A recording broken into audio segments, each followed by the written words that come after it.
All India Radio presents Morning News.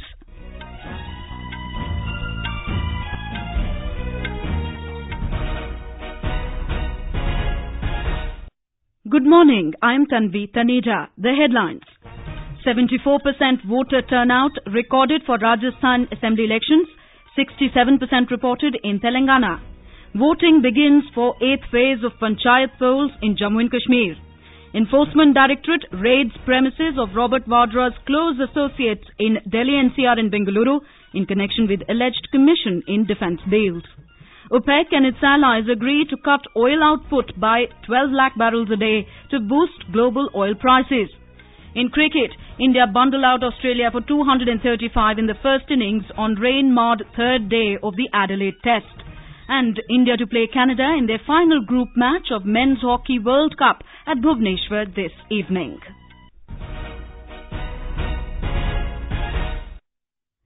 Peaceful polling was held for the assembly elections in Rajasthan and Telangana yesterday.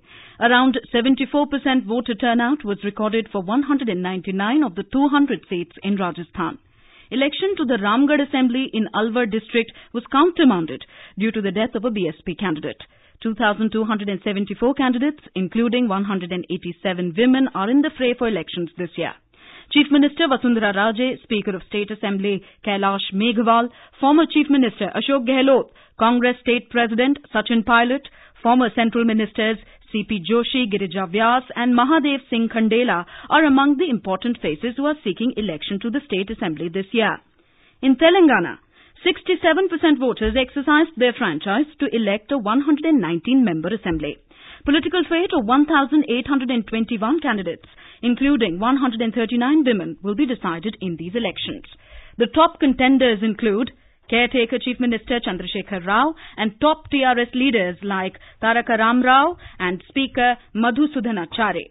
Pradesh Congress Committee President Uttam Kumar Reddy, Opposition Leader in the dissolved Assembly K. Jana Reddy, BJP State President K. Lakshman and AIMIM Leader Akbaruddin Owaisi are also in the fray. Counting of votes in both the states will be taken up on Tuesday along with Chhattisgarh, Madhya Pradesh and Mizoram. Polling to the 90-member Chhattisgarh Assembly, 230-member Madhya Pradesh Assembly and 40-member Mizoram Assembly was held last month.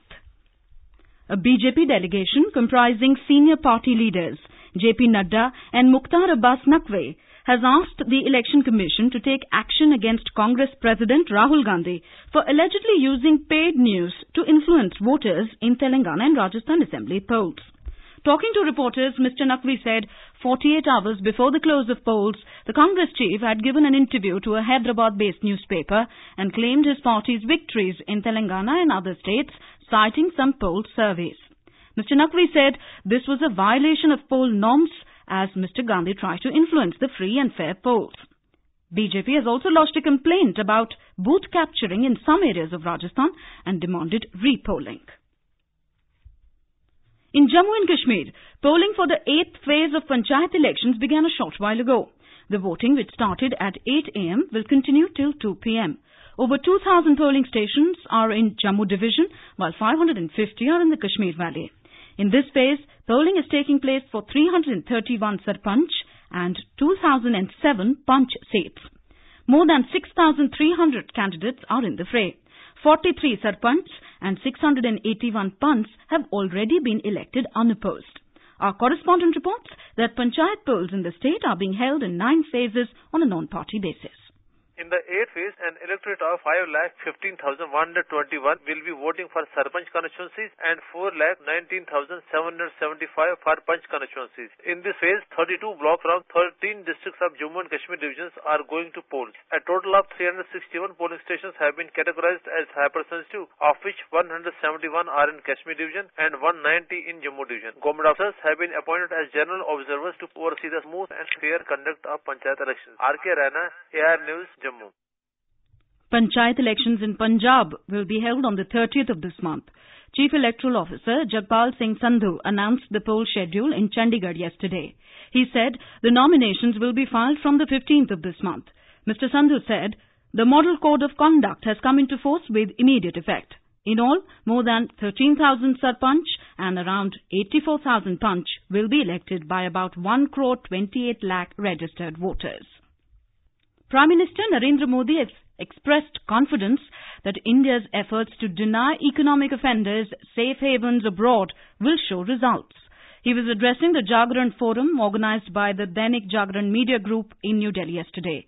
The Prime Minister said India presented a 9-point agenda to G20 countries calling for strong and active cooperation to comprehensively deal with fugitive economic offenders. He said India also called for joint efforts by G20 countries to form a mechanism that denies entry and safe havens to fugitive economic offenders.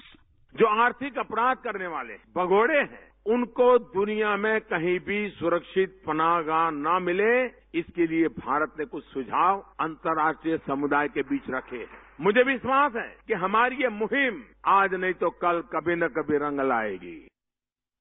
Mr. Modi said the government is working to bring back offenders like Vijay Mallya, Mehul Choksi and Nirav Modi for their alleged involvement in bank scams. The Enforcement Directorate ED has conducted searches against 3 close associates of Robert Vadra, son-in-law of Congress leader Sonia Gandhi, for allegedly receiving commissions in defence deals and stashing illegal assets abroad.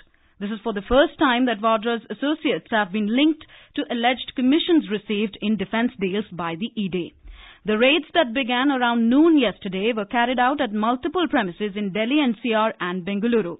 The ED, however, did not disclose the names of the people whose premises were searched or the defence deal under their scanner, stating that the search action was ongoing. Congress has accused the government of indulging in political vendetta. Mr. Vadra's lawyer said the ED officers did not show any search warrant. For quick news updates round the clock, follow us on a Twitter handle at AIR News Alerts. You can also log on to our website newsonair.nic.in. The Organization of the Petroleum Exporting Countries, OPEC, and its allies agreed to cut oil output by 12 lakh barrels a day to boost global oil markets. This was stated by Iraq's oil minister, Tamar Abbas al-Ghazban, after the meeting of OPEC members and its allies in Vienna yesterday. We have a report.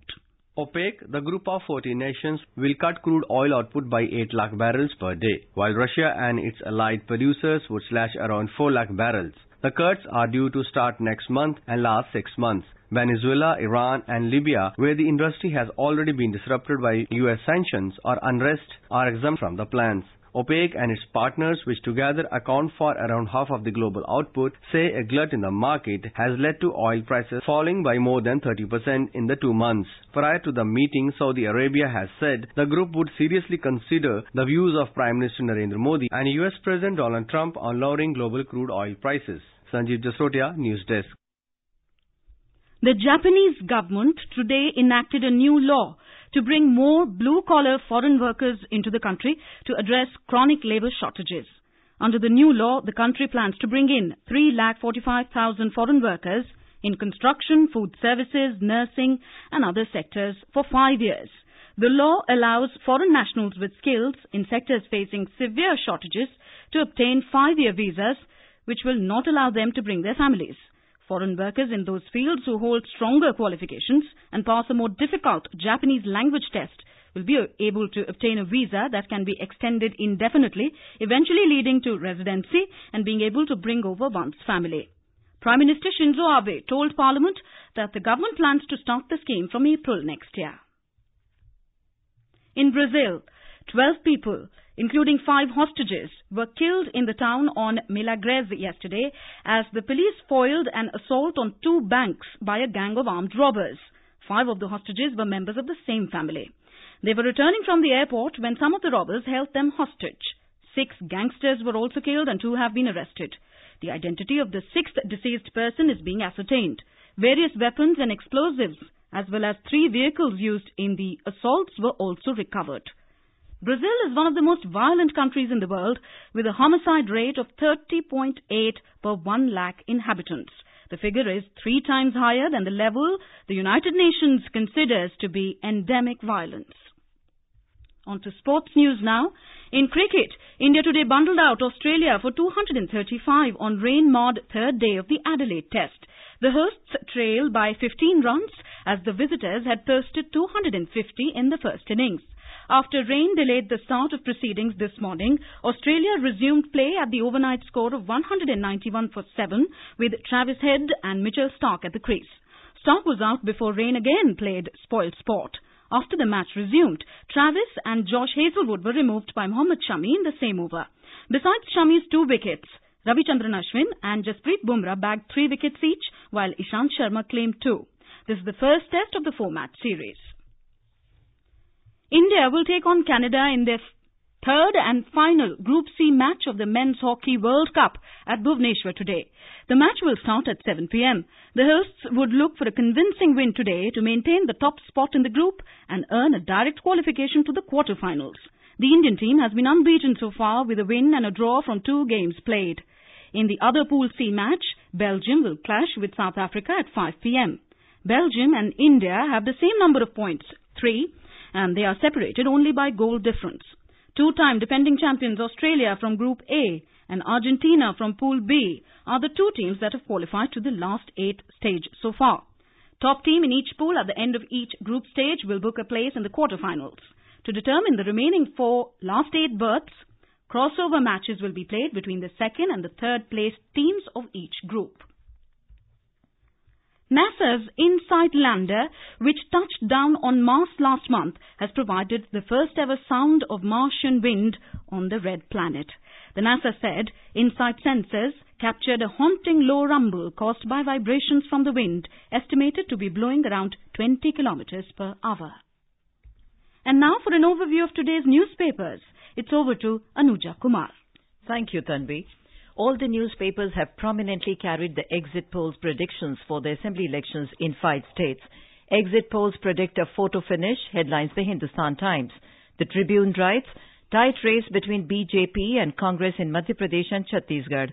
Edge for Congress in Rajasthan. TRS retains Telangana, predicts the exit polls. December 11th, cliffhanger, adds the Daily. Uttar Pradesh Chief Minister Yogi Adityanath calling the Bulandshahr tragedy, in which Inspector Subodh Kumar Singh was killed, an accident, also gets highlighted by major dailies. The Chief Minister speaks, Inspector's murder and accident, not mob lynching, headlines the Indian Express. Hunt on for Army Jawan for cops killing in UP violence, writes the Times of India. The Hindu writes, Enforcement Directorate ED raids Robert Vadra's staff. ED searches premises linked to Vadra's firms. Congress says malice, reports the Indian Express.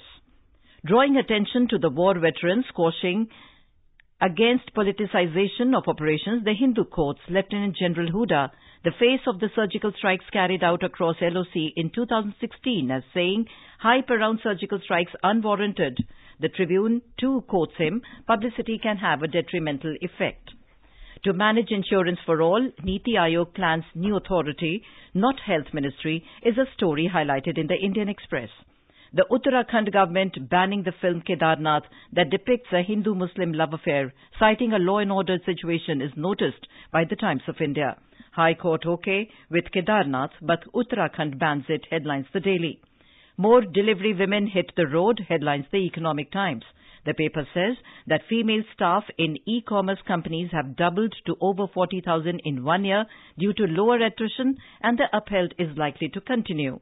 And finally, is your phone being tapped? Now you can ask TRAI for info, writes the Times of India.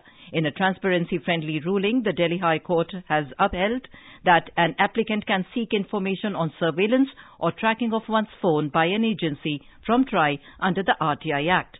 And with that, it's back to you, Tanvi. Thank you, Anuja. And now, before we end the bulletin, the headlines once again. 74% voter turnout recorded for Rajasthan Assembly elections, 67% reported in Telangana. Voting begins for 8th phase of Panchayat polls in Jammu and Kashmir. Enforcement Directorate raids premises of Robert Vadra's close associates in Delhi NCR and Bengaluru in connection with alleged commission in defence deals. OPEC and its allies agree to cut oil output by 12 lakh barrels a day to boost global oil prices. In cricket, India bundle out Australia for 235 in the first innings on rain-marred third day of the Adelaide Test. And with that, we end the morning news. Have a nice day.